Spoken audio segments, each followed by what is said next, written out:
You are listening to Ask the Answers podcast. Join me, Adele, as I uncover the knowledge, inspiration, and empowerment the psychic world has to offer. Let's begin.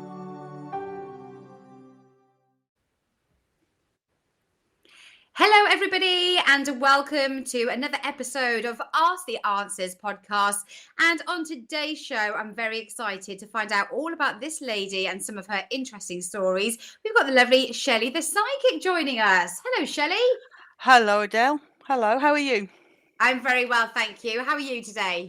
Yes, I'm good, thank you. I'm good. I was working on the lines this morning, but now obviously speaking Oh, with you. amazing. So you've already been working hard. Yes, yes, Already yes. tuned in. Yes, all ready to go. How long have you been working on Ask the Answer for? Okay. I'm useless on times. Anybody who knows me will tell you that. A number of years, I think maybe 4 or 5 years. Oh, okay, nice. And how are you finding it? I enjoy it. I do enjoy it. It's a very relaxed company to work for. I mean, obviously, there are always boundaries to any company, but it's a very Yeah, relaxed company to work for, and they just let you get on with your job. They're really, really good. I enjoy it. amazing. Now, you might have only been here for like a few years, but you've obviously been psychic all your life, I imagine. Yeah, yeah. I mean, before Ask the Answer, I did work in other places. I had my sort of first. Well, I've always known I'm different. When I was young, I always knew I was different, and I actually remember as I mean, I was under the age of 5. I mean, a lot of us don't have any memories, do we? From before 4. Yeah. But and I remember being sat down with these great big headphones on my ears, and my guide saying to me, "You have to start talking, otherwise they're going to think you're deaf." I wouldn't Mhm. talk to anybody. And so that's when I started then to talk, because obviously I was talking to spirit all the time. And it was then I started to realize at a young age that not everybody could see and hear what I could see and hear. Mhm. The person that could was my grandmother, my nan. She was a 4'9" powerhouse, wonderful woman. Um, and I saw my very first spirit when I was with her, and I was at her house. She lived in a little, well, it was basically a hamlet. It wasn't even a village. There was literally a strip of houses, Mhm. and I went out the front of the house, well, to the window. I wasn't allowed out. It was dark. And I was stood on the sofa. I was that little, and I looked out the window. And I just felt this pull to look out the window. Um, and it was like everything went quiet, deadly quiet. There's lots of other people in the house because she always had a house full of grandkids. And out the window, I saw this woman, and she was white, all white, dressed in all white. The Mhm. old sort of shift dresses that people used to wear to go to bed? She was Yeah. wearing one of those, yeah? And she had Mhm. long white hair all the way down to her, basically to her backside. Mhm. And I said to my nan, I said, "Nan, look at that lady. She's called Mary." And my nan just said, "Come away, Shell," and just led me away, just led me away. My cousins remember that, Yeah. because they were there as well, and they remember that. But that was the first time I actually saw spirit. And then Mhm. as I got older, again, I realized that not everybody could do it, and this didn't come out until I was in my 30s, because I was born in Wolverhampton, West Midlands. I'm not there now, but that's where I was born. Mhm. A very built up urban area. It's a city now. It wasn't a city then, but it is now. And I Mhm. looked out, and this didn't this is what makes me laugh as kids. You're just so accepting, aren't you, of things. Mhm. I lived in a house. My bedroom was obviously upstairs at the front of the house, and I looked out the window and I saw an old man looking through the bedroom window. It didn't occur to me at that age that where's the ladder, because there wasn't one. It didn't occur to me. Isn't that a little bit weird? There's an old man looking through your bedroom window. Mhm. Um, but I was just accepting that this was a ghost. It was basically a ghost watching me. Not in a creepy way, just out of interest in what I was doing. Years Enjoy. later, cut to when I'm in my 30s, and my mum actually says to me, were you aware of, the old man ghost in the house? I went, yeah. And I described him, and she said, yeah, that's him. So So your I've mum's all, spiritual as well. She was psychic. um, no, she's what she'd been told. Right. What she'd been told, by the neighbours, and because I mean the Mm. house was, I think, was built in the 20s or 30s, Yeah. so a few people had lived there. But sometimes, spirit are there not because of the house, but because of the land. Mhm. It's because of the land. That's, and some are just memories, spiritual memories. Others are, visitations. But here was a visitation. Where I live now, we actually have a ghost cat, and it literally prowls around the hallway. I've got a very long hallway, and it walks diagonally from one corner of my lounge to the other corner, and then goes again. And we And see it. you can clearly see it as Yes, a real cat. There's no like sort of yes. different. Wow. Well, the difference is it's like a solid shadow. That's the way I can describe it. Wow. It's like a solid shadow. So back Um, when people obviously, I mean, some people might have been open to it, or may be aware of sort of the psychic world. But was there any time where people maybe thought it was your imagination, that you're just making it up? that's why I didn't talk about it when I was younger. See, with that cat, there were 3 other people in the room with me when we all saw it, and they weren't psychic. Hmm. We all saw it. Is that clear? Wow.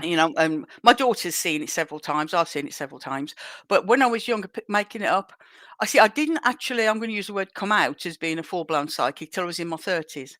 I hid Right. it because my previous employment, I would have been locked away. Yeah. Hearing voices in your head apparently is not normal. Yeah. Um, but I was a police officer, you see. So I Oh, couldn't turn around and go, oh, by the way, guys, I'm mm. psychic. Unfortunately, it didn't rub, it didn't work. That's But so. when, I've got a friend exactly the same. They're in the police force, and they yeah, used to do psychic work, and they said that they're coming towards the end of their time in the police force, and they'd like to go back to the psychic world, but they've also had to put it to one side because it wouldn't be accepted. I did get caught out a couple of times. Um, there was once, obviously I can't give too much away because, it's, Mm. the Special Secrets Act and everything, but there was information about somebody that only I knew because my guide told me.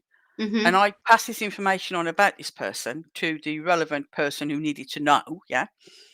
And they said, "No, that's rubbish. That's utter rubbish." I went, "No, it's not." Turns out they later then got arrested a couple of days later with the exact person I said who was involved. Mm. So there's a couple of things like that. Why is But it not obviously, accepted? Why do you think? Is it because there's no hard evidence, even though you can give information that comes to fruition? I think it scares some people.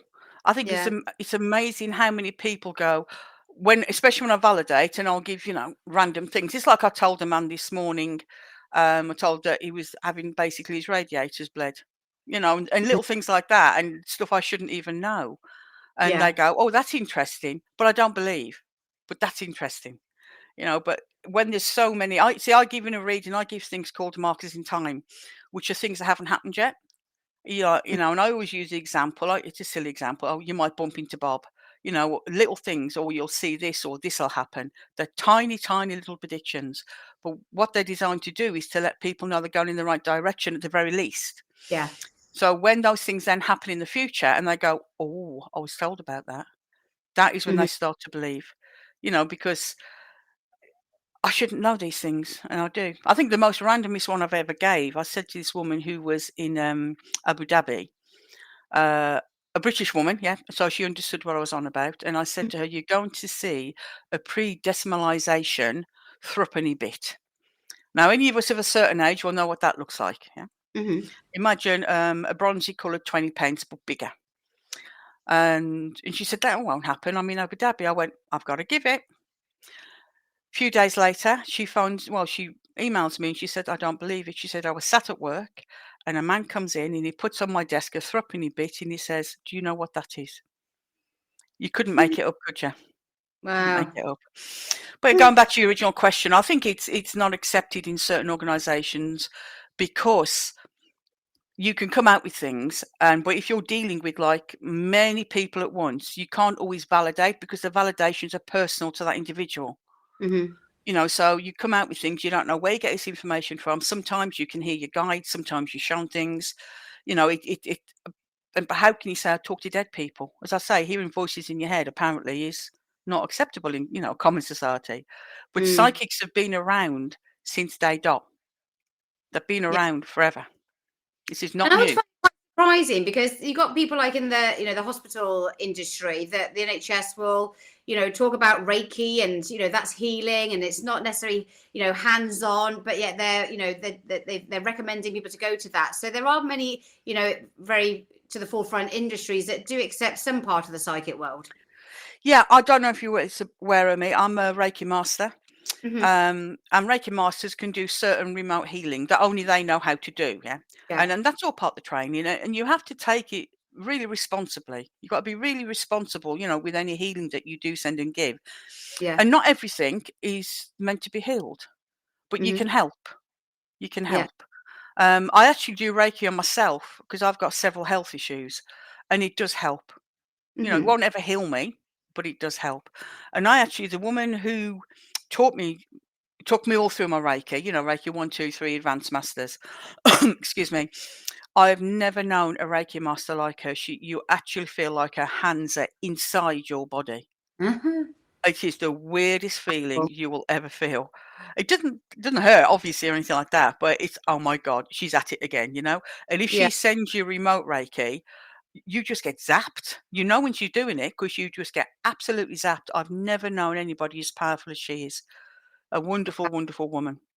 But yeah, I don't believe in Reiki. I know Reiki works. Yeah. Just like any kind of healing, it has its limitations, but Mhm. it is good. But it's also Reiki can be used not just for people. It can be used. You can get training to use it on animals. Yeah. You can use it in relation to even buildings to a degree. To cleanse negativity away. Because there's something I do called Geopathic Stress Cleansing, which Hmm. is basically. Have you ever gone to go into a building and gone, oh God, no, can't go in there, or in a Yeah. building you think, I've got to get out of here. Hmm. Yeah, Hmm. Doesn't feel that's right. well, it's because it's like sick building syndrome. The building itself is so full of negativity that it's Yeah. horrible. The way I always liken it is when you go away on holiday, you go away, you're all stressed, aren't you? And you get there and then you relax and you leave all your negativity behind. Hmm. Then you leave. So you've left all your negativity behind, and that poor building's got to deal with that. And negativity will naturally be drawn by Mother Earth. However, she sometimes needs a little bit of help because us humans, we do create an awful lot of negativity. So I Hmm. do something called geopathic stress cleansing, which basically identifies where the negativity is in a building. And you use Reiki and crystals to cleanse it. And because I'm a Reiki master, I can do that remotely. I don't actually need to go into the building, Oh, wow. so I can do it from a floor plan. And again, that's another use for Reiki. So it's got many, many uses. But yeah, I mean, it's if anybody knows a go and have a Reiki massage. My Yeah. friend used to do that. Absolutely wonderful feeling afterwards. So yeah, it's For many people, uses. for people listening, just explain what is Reiki. What is the process? How does it work? Okay, you are the channel for the healing coming down from spirit, and you just channel the healing through you through to your hands, and you don't even have to put your hands on. You can just hover your hands over, and it gives the healing through to that. You connect with that person through the chakras. If people go on to Ask the Answer on my profile, I go to the right hand side. I've done a load of blog articles on there. There's one about cleansing and protections. They will Hmm. get a sense if they do the cleansing of themselves first and then protections, but especially with the cleansing, they will get a sense of what Reiki feels like because they're calling upon the universe to send down the blue and violet light to channel into them for healing, to cleanse their chakras. And Yeah. they'll get a sense of what it feels like. But with Reiki, it is literally pulling it down through ourselves, channel it through our hands onto that person, to help them wherever they are. And how often would you say someone should have some Reiki healing? It all depends on what they're having it for. I had some Reiki healing done on my shoulder because I had horrible problems with my shoulder. And it all came from holding a phone to my ear for all, many hours a day. Except, I mean, I now work with headphones, but back then I didn't have the headphones and I had some healing done on it and it took 2 sessions and I didn't have any problems again for a very long time, even though I continued using the phones. So it all depends. I mean, I know people that go once a week and have a full like body massage Reiki. Some people just have it once a month, some people a couple of times a year. But it all depends what you want, and it all comes down to individual preference and, of course, cost. Because obviously, most people will charge for Reiki, and Hmm. that's because the one thing we're also taught is that people, and this is true in life, people only value what they have to pay for. Yeah. And so that's why they'll value it because they're Mm. seeking it out, and you've got to work with whoever your Reiki Master or even Reiki 2 upwards, you've got to work with them. And it's same with the reading. You've got to work with your reader. Don't work against them. Work with them, because you get so much more out of it if you do. Mm. But yeah, I mean, Reiki it's lovely. It's lovely to have. Going back to your geopathic stress cleansing, Yeah. have you got any stories about some of the buildings that you have been in, or sort of anything that you've experienced with that? Um, well, I do it remotely, you see. But what I can say about it is there was we call them estate agents. That Mhm. they call themselves realtors, I think, in America. And this one, I had so much work from him because he couldn't shift the properties, and so I Mhm. cleansed them all, and he shifted them. He sold them on. I had a woman recently who wanted to sell her house, and it wasn't selling. So I cleansed it. It's sold within 3 weeks. So that's when it can be used, because sometimes, especially if people are really sensitive to the energies, they'll pick up on it, and the energy of the place is off, it's out of balance. So it helps, with that kind of thing. It doesn't always work, because obviously if you're a very negative person and you're continually dumping your negativity there, it can be an issue. But it normally lasts for about 3 to 4 months. That's what I was taught anyway. And I've not had anybody come back to me and say, it hasn't worked. I've actually felt a lifting of it. And I always say to people as well, I mean, myself, even with my own house, I do mine every few months, even Yeah, though we're really positive here. It's anybody comes in, if they're negative, I don't want their yeah. negativity, with respect to anybody. So I cleanse it. Um, but anybody who moves into a new house, I always, with my friends and whoever, I will cleanse that house for them just before they move in. Yeah, I've So done something similar when I've moved to my houses. I've gone around with a sage stick and clapped in the corners. I don't, I try to, input what people have told me in the past. But if people are listening and they're thinking, well, what do you mean by cleansing? What sort of things can they do if they are trying to sell a home, or if they are moving into a new property? What sort of tips could you give? Well, I'm all for crystals, yeah. And there's certain crystals are the basic ones: black obsidian, white quartz. Whack a couple of them in a room. Hmm. That's what you got to do. They're really good at removing negativity. But what you've also got to make sure is that those crystals are charged to you. So you basically get a crystal and you hold it to your heart until you feel something. That's the only way I Hmm. can word it. You'll feel something, then it's charged to you, and keep it in that room. I mean, I've got a massive labradorite in my lounge. It's huge. I mean, it's more like an offensive weapon, to be honest, than a crystal. It's that big. But I've got a shacketite. They call it the witch's crystal, and I carry one of those around with me, because it's said that nothing can come close to one of those.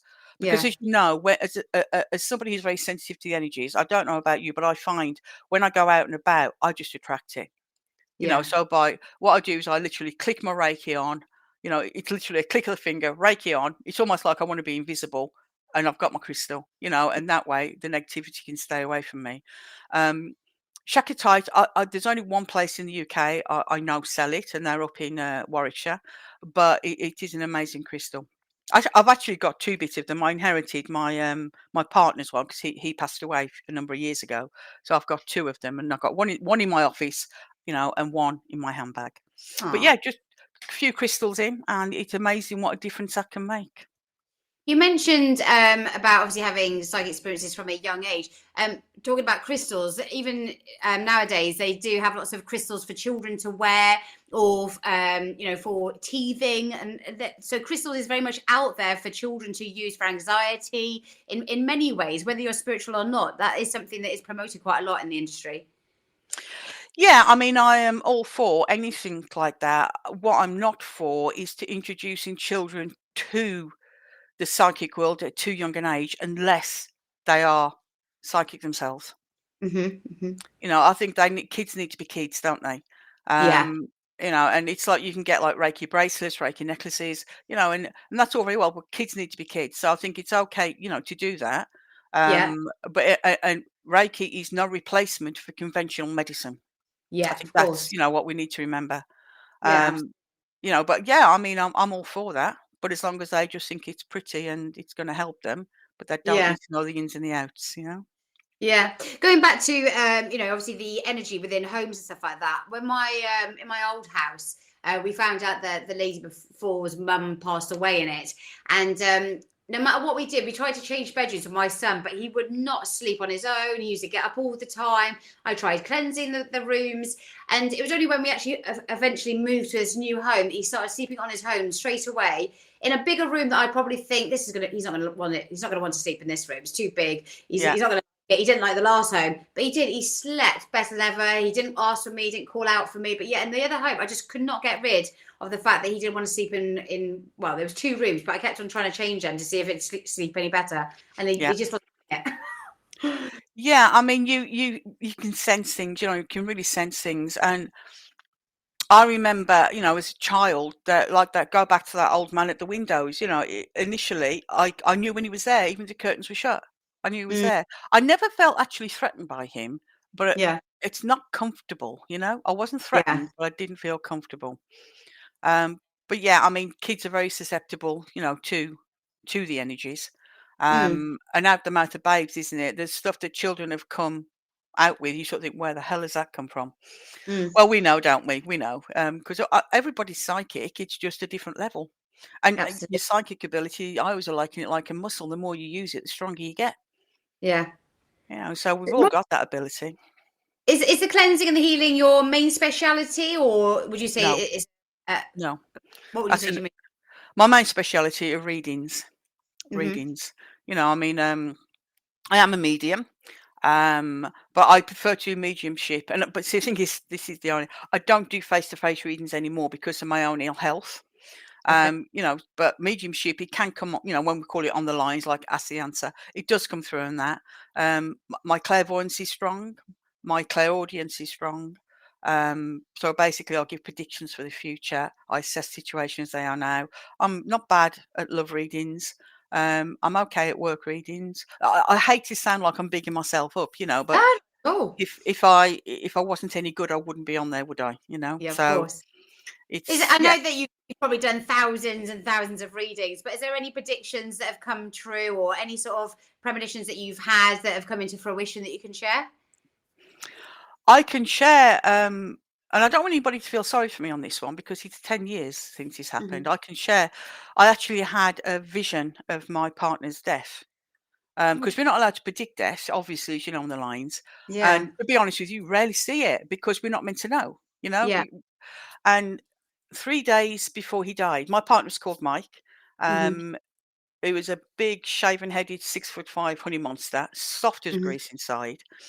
But I remember 3 days before, it was an awful, awful dream, and what I saw was it was like, when you're half awake, half asleep, that's when it came in. Mhm. And I was laid in bed next to him, and it was a brilliant white light, absolutely brilliant white light. And he began making this strange noise, and I turned and I said to him, "If you don't stop snoring, I'm gonna call an ambulance," as I'm reaching for the phone, yeah? Mhm. And then I picked the phone up to dial an ambulance, and he died. And it Mm. shook me up so much. I spoke to one of my friends who was she still is my best friend, Nikki, and I explained it to her, and I was really, really honestly, it was awful. We've all had those dreams, haven't we, where they've stayed with us and we've sort of, oh, awful. And she said, "Oh, it'll be okay, Shell. It's probably just a dream." And then you sort of, okay, it's just a dream. 3 days later, it happened exactly as I saw, even to the words. The only difference being was it was, instead of brilliant white light, it was just after midnight. And Wow. it was an awful time. I won't Mm. lie, it was an awful time because he was only 52. Um, and I was really angry with him, because I'd asked, having had that premonition, that vision, and Mm. then knowing that day he went to bed poorly, I begged him, absolutely begged him to let me call a doctor. But it wouldn't have made any difference. Even if he'd been in Mhm. hospital, he was not going to come back from what happened. We later Yeah. found out. But yeah, and then from that, again, I was shown, that there would be 3 butterflies land on my heart, which would be a sign from him, that he was okay, that he Yeah. was all right. Mhm. And I did actually see him. I remember I was laid on the sofa at home, and I mean, when I say I was in shock, I was shaking from head to toe. When people had said they shook, I never understood it. My goodness gracious me, head to toe. But I was laid on the sofa. I was in deep, deep shock. Because obviously we tried to give him CPR, and It was Mm. just horrible. But his face came in and he's like, his nose touched mine and I had to push him away because I just couldn't handle it. I just couldn't Yeah. handle it.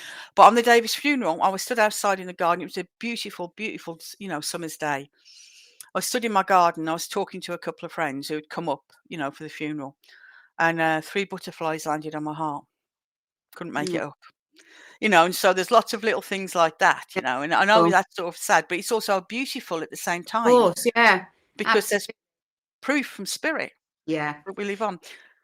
And I'm So you're sorry, going I'm to sorry say to hear, something? hear about your loss, and it, it resonates with so many people that might be listening. But even myself, my brother, he passed away from a young age. Well, he was 11 years old, and he passed away at school from a heart attack, which we've later discovered is a rare heart condition that we've all got in our family.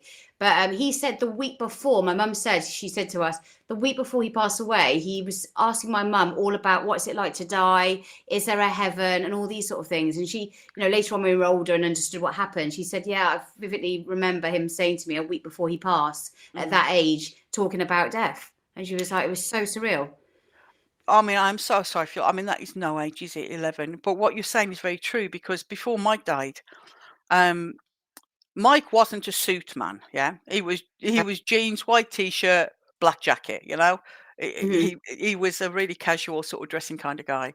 But Mike died in the summer, and in the February, uh, he hadn't got a suit. And I said, look, we need to get you a suit. You never know when you're going to need one. So we Mm-hmm. went and bought him a suit, and I it stuck with me. And he said to me, "Hey, you can bury me in this."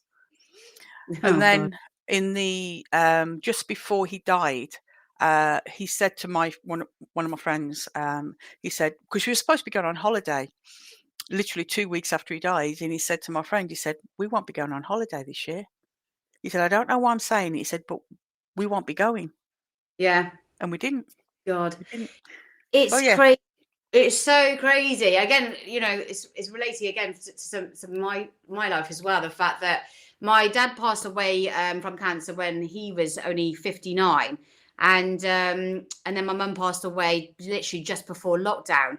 But there's been only a couple of occasions where I've had dreams when mm, my mum passed away. The sort of within a sort of a day or two of her passing, my dad and my mum used to like cruising together, and I had yeah, a dream of her and my dad waiting in the waiting area to board the ship, and it was almost like yeah, a sign to say we're with each other now, and we're going yeah. on a cruise together. I'm getting Oh, isn't that emotional. lovely? No, it's a nice story. It's happy tears. Yeah, It's just, it was a yeah. sign in my dream to let me know that they were together and they were going off on a cruise together, and it was beautiful, and it made me think, oh yes, they're together, they've met each other back again, and it was a lovely thing to have. And I think those little bits that you have that come to you, it Yeah. is so beautiful, and it gives you that sort of validation, like they're okay. Yeah, I mean, I lost my dad last year. I'm so sorry for your loss. I truly am. Oh, thank And when my dad was, I mean, he was such a wind-up merchant, that man. He was such a character. Um, Everybody called him the Iceman because he you. was just so cool. Honestly, he was the definition of cool without even trying to be. And my dad was an atheist. He didn't believe in anything, any afterlife or anything like that. But on his deathbed, I held his hand and I said, "Dad, I'll see you again." He said, "I know you will." So Hmm. he knew at that point. He knew at that point, and I think that's because spirit was coming around him. I saw his Yeah. eyes all over the room, and I saw, although I didn't see them, I sensed them, so I Mm. knew that, they were gathering to sort of, help him in his transition. Um, Yeah. but I've actually had a death experience myself when I was in my early 20s. Yeah. That was, that was weird. Even I think that was weird. I basically was in a situation, and all of a sudden I felt myself being sucked out of my body, and it's like I was on the ceiling, but I wasn't on the ceiling. I was Hmm. looking through the ceiling. It's like the ceiling was there, but I could see through the ceiling, and I Yeah. saw what was happening, and I was surrounded by brilliant white light, and the noise, I can't even describe to you the noise. It was so beautiful. It was like I describe it as like angels singing. I don't know if Hmm. that's what it was, but that's how I describe it. How you would imagine that beautiful harmony. and Yeah. it's like a thrum, yeah? But I've never felt love like it. This place where I went, when you're first in love, especially when you're a teenager, and you fall in love and this is love as you imagine it to be, yeah? That Yeah. the first kind of love. Mhm. Um, Imagine that, but magnified by 100 times. It was Mhm. so, so beautiful. And I was aware I was what people would call heaven. It's spirit world. That's where I'd gone to. But I was aware I was very much in like a chamber, so I was contained in this chamber. It's massive. It was Mhm. absolutely huge. And then his voice said to me, "You're not supposed to be here. Get back down." And that sent Mhm. me back down. And, I was ever so disappointed. I didn't want to come back down. And I was really annoyed with him. And then I sort of, okay, I can't even make sense of that. I Yeah. hadn't been drinking. I've never taken drugs, I, Mhm. I don't drink anymore. I used to have, like the odd vodka a few years ago. I hadn't been drinking. It was daylight. I hadn't done drugs. I'd done nothing, Yeah. nothing.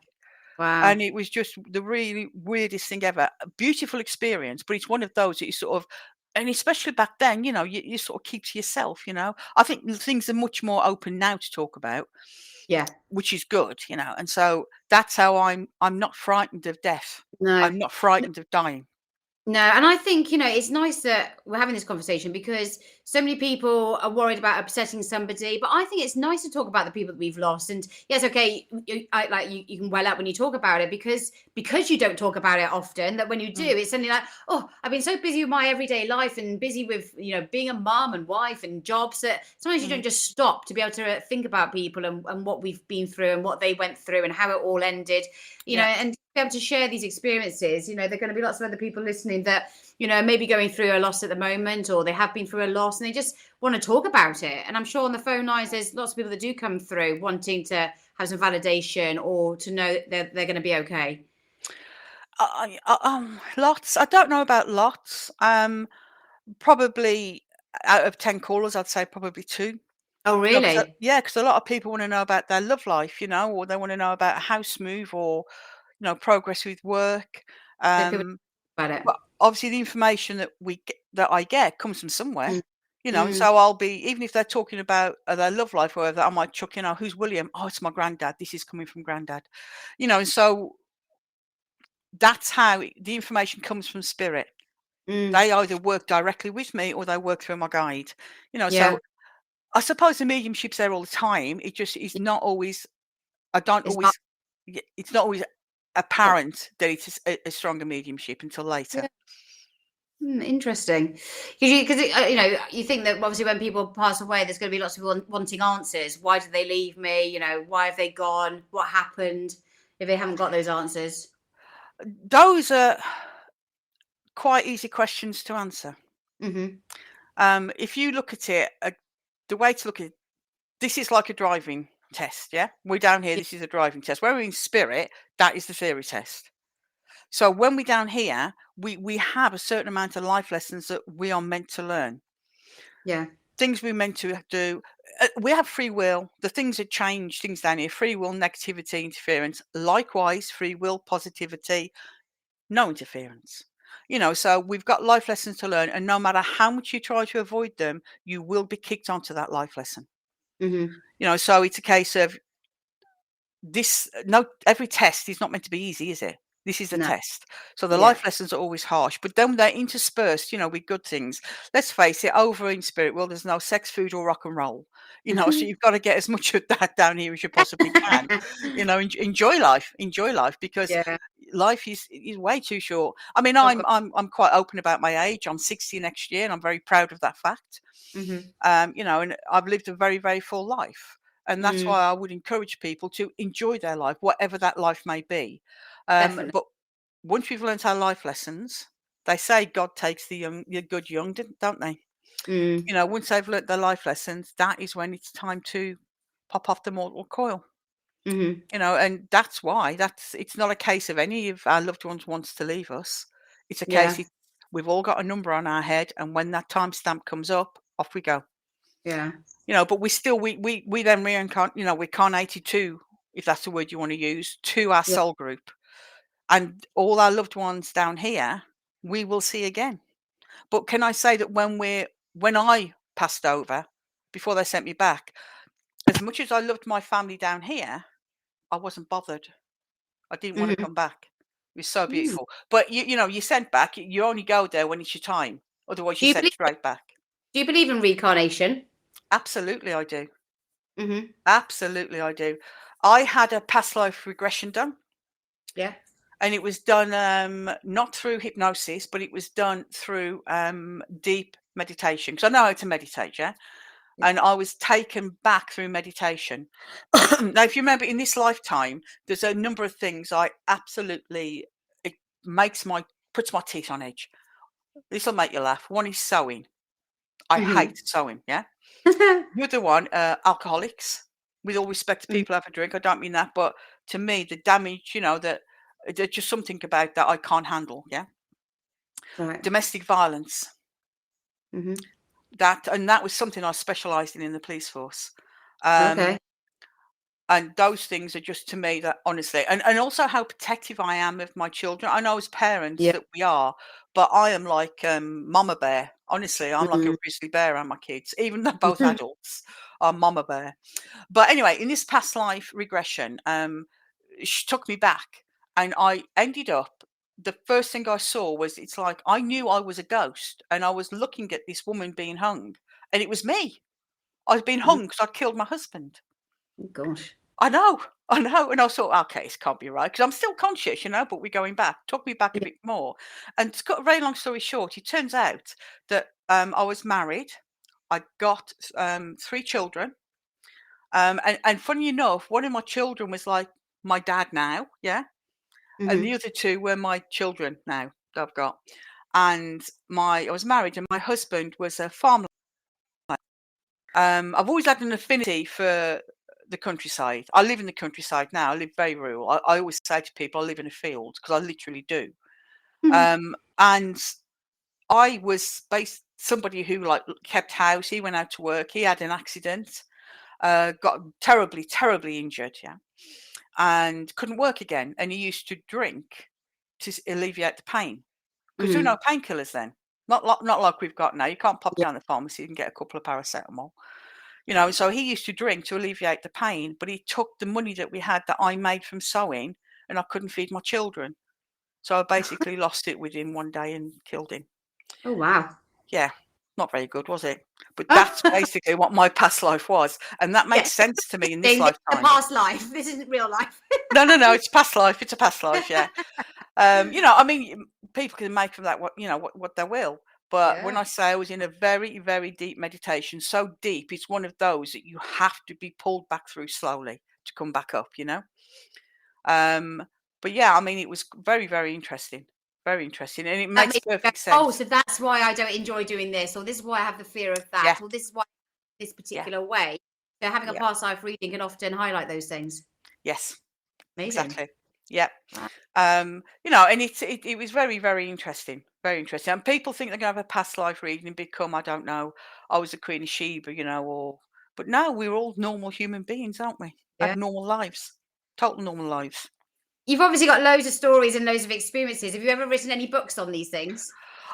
Well, there was a book project. There's 2 books, yeah. No, Mhm. neither have been published. One is work in progress. People have. I'm doing this really for my children.